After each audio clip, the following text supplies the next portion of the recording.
Hello, hello. Hi. Okay, as always with Facebook, I never know like when I'm actually live or when we're just kind of loading up to the live. Okay, I think we're live now.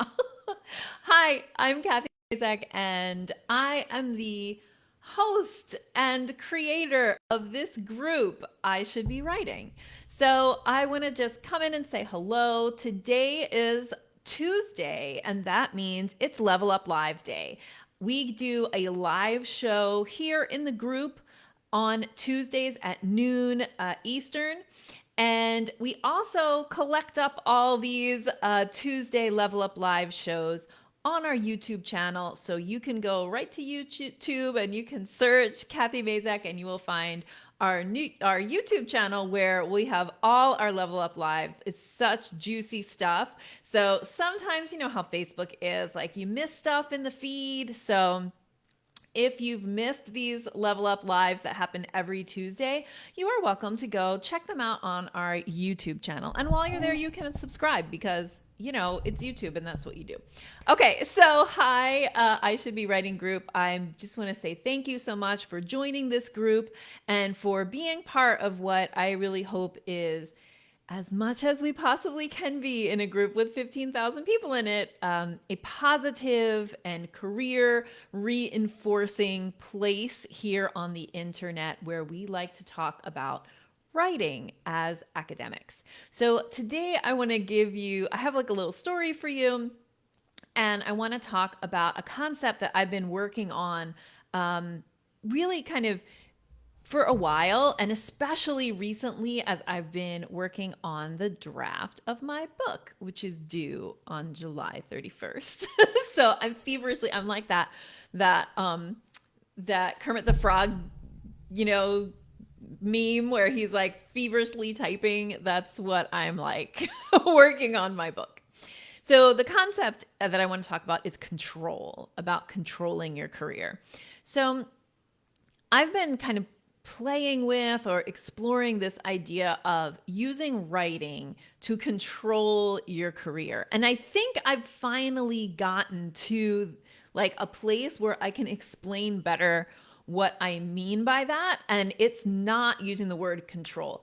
So first, I want to tell you a little bit about myself and about how I'm kind of can lean towards being controlling or that I have a desire to control situations and things in my life that come from, of course, as a young person, some situations where I felt really out of control. So I tell this story on the podcast that I think comes out today, but I'm going to give you a brief version here.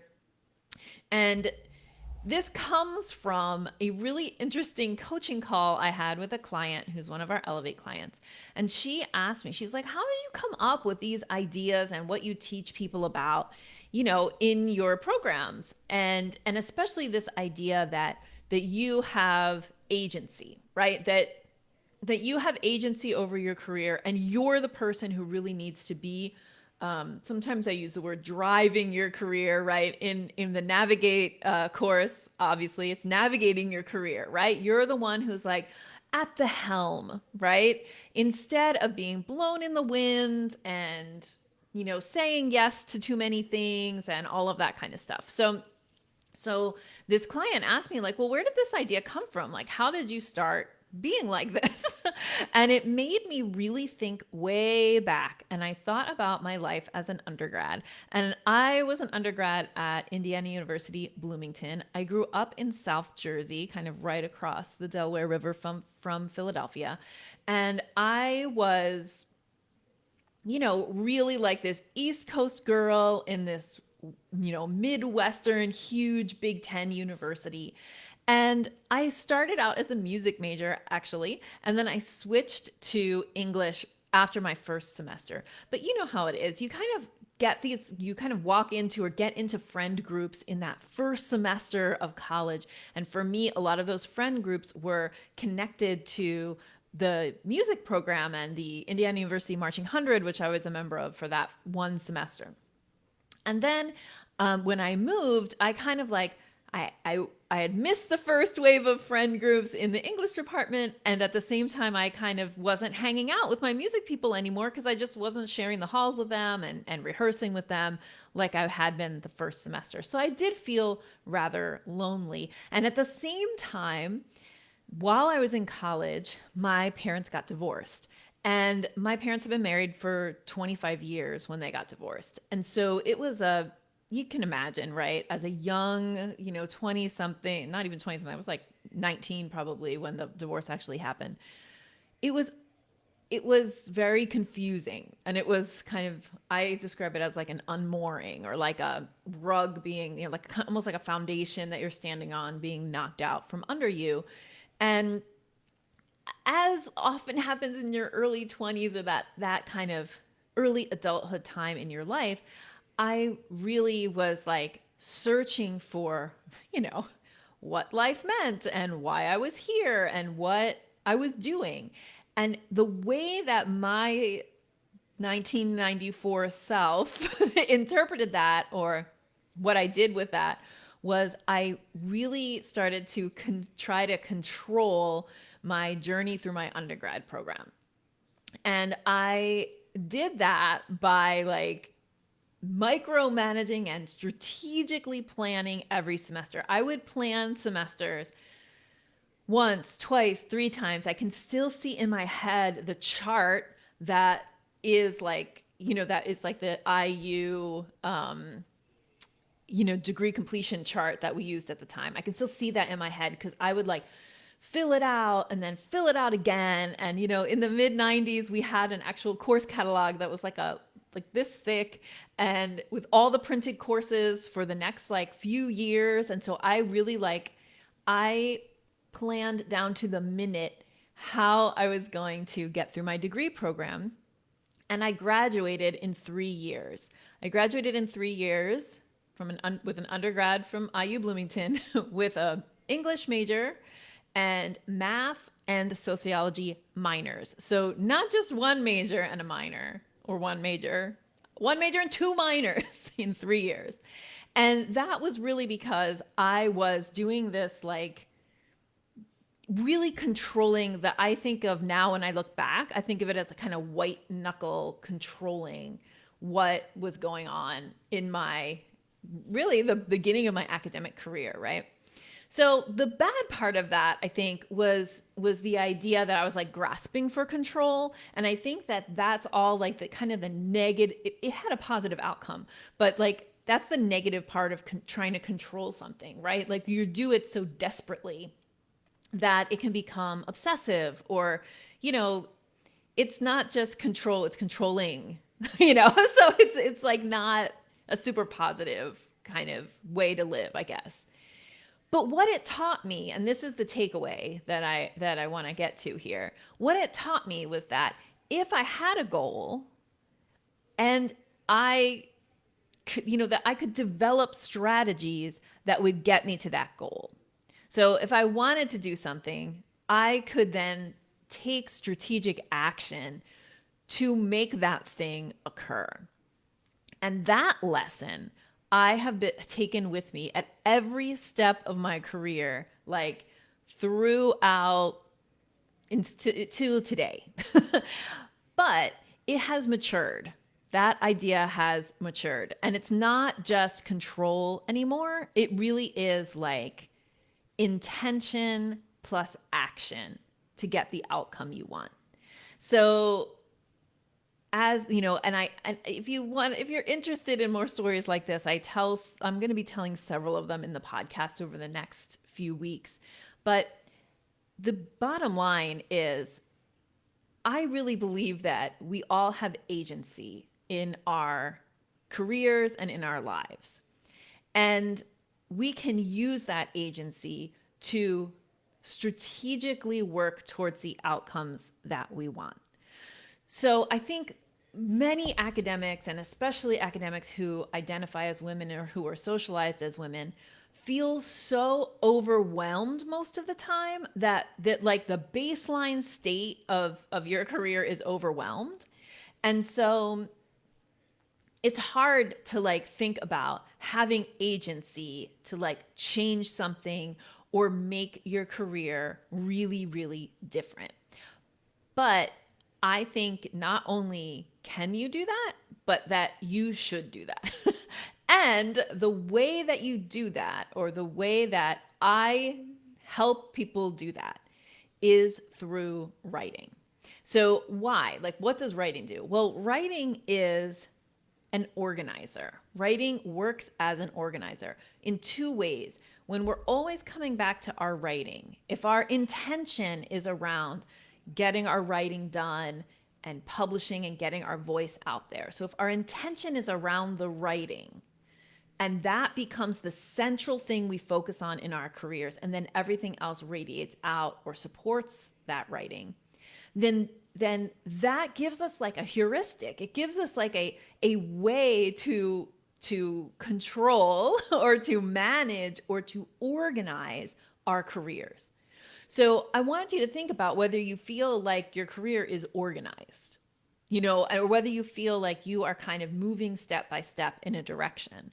One of the things that I think is really hard for people who are going up for tenure, and even for full sometimes, is that you are asked to write this kind of like statement that shows that you have been on this kind of very logical path. And it doesn't always feel like a logical path because it's not always. It's not always as, intentional as maybe it should be, or maybe it could be.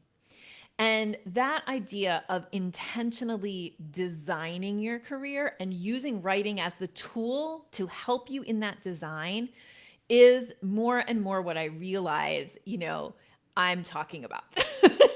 So one of the reasons I'm bringing this up now is because on April 27th, we're going to enroll in our Navigate program again. And Navigate is my signature course. I developed it in 2017, and I did a complete overhaul of the course in 2020, re-recorded the whole thing, added like all my most recent juicy advice. And really what the course is a course not about controlling your career, about designing your career, about setting the intentions and then understanding the strategic actions that it takes for you to make those intentions your reality. So that's what we do in the course. It's a course that is 10 modules long, and each module is a system. The first system is called the mission method, and it is all about that intention setting. We set a goal intention for your career through the academic mission statement, and then the whole rest of the course are systems to work you towards supporting that intention. And that intention is not just anything. That mission statement is not a mission statement about, getting your inbox to zero. It's a mission statement about your writing and research. And so we really, throughout the course, use writing as the organizer, as the touch point, as the thing that's going to help you design your career based on the intentions that you set. So the big idea here is that we all sometimes out of a place of vulnerability and fear, want to control our situations. But when we make decisions based on fear, sometimes that control can have the negative aspect of control, like all the negative things about control, right? That kind of white-knuckling feeling. Instead, the maturer approach, and the approach that I would love to teach you inside the Navigate course, is to set an intention and then have the skills and strategies, to make that intention your reality. And that happens so that sounds very maybe esoteric, but the concreteness of it is all about writing. It's about putting that writing back up on the pedestal instead of publications on the pedestal, writing's on the pedestal. It's a way that we can organize your career, not just in terms of the projects you say yes to and no to, but also in terms of your actual everyday life. Because what I teach in Navigate is how you organize not just your kind of pipeline, but also your day, like how you organize your day and your week and your semesters around your writing instead of writing always falling to the bottom of the list. And it's a really powerful idea. I'll be talking more about it in the podcasts in the next couple of weeks. I hope you'll listen. And I hope that if you're looking for a professional development program, or really like if you're ready to just make a big audacious change in your career, that you'll join us for Navigate this summer. Enrollment opens on April 27th and closes, I think, on May 3rd. It's really open just for a week, the enrollment period. So if you want to get in, I suggest that you follow the link that's in the description of this video and get on the wait list. Now, the waitlist is not an obligation to join the course, but here's a few things you get when you get on the waitlist. You get first dibs at getting into the course, and we are giving away a great bonus for the first 10 people who join. You'll get invited for free. You'll get a ticket to our 2.5-day virtual writing retreat in June. And so you definitely want to be there, ready to sign up when the doors open to see if you can grab one of those 10 spots.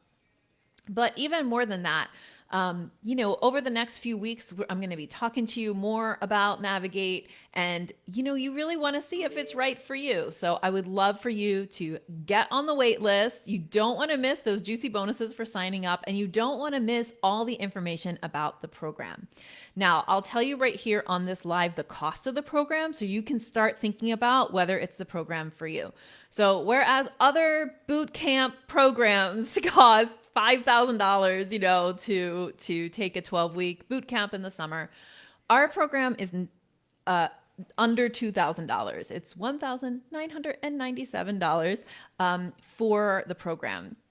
And it is, we call it a 10-week program because it's 10 modules, but you have access to the program recorded materials forever. And we really think of it as like a 10-week, 3-month program, where we'll be guiding you through reminder emails, and through our monthly group calls, we'll be guiding you through the course material. That said, I wouldn't say guiding you through, supporting you through the course material. That said, you can binge this course. You can go as fast as you want or as slow as you want. If you're listening and you're already a member of Navigate, it's a great time to kind of go back and brush up on your favorite lessons, or the things you wanted to, systems that you had in place that maybe started to slip. You can kind of refresh them. Summer is a great time for that. Like, I know that so many of us think of our summers as, the time that we're going to catch up on our writing.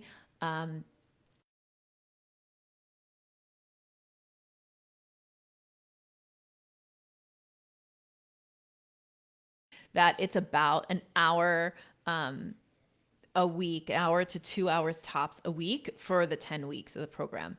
And while you're in Navigate, something that's really important is that you're also enrolled in Momentum. So you get auto-enrolled into Momentum when you join Navigate. It's part of the program. So if you're already in Momentum, we'll stop your payments on Momentum while you're in Navigate for 3 months.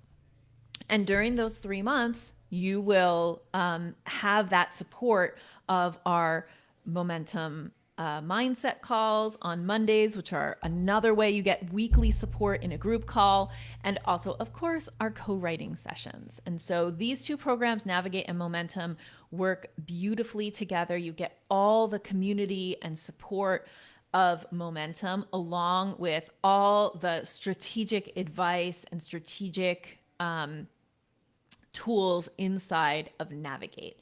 So again, go get on the wait list. I would love to have you inside of the summer cohort. The hashtag for this cohort is going to be the radical cohort, and you're going to understand more about why as we continue to talk about, the course before we open for enrollment on April 27th. Go get on the wait list. Bye.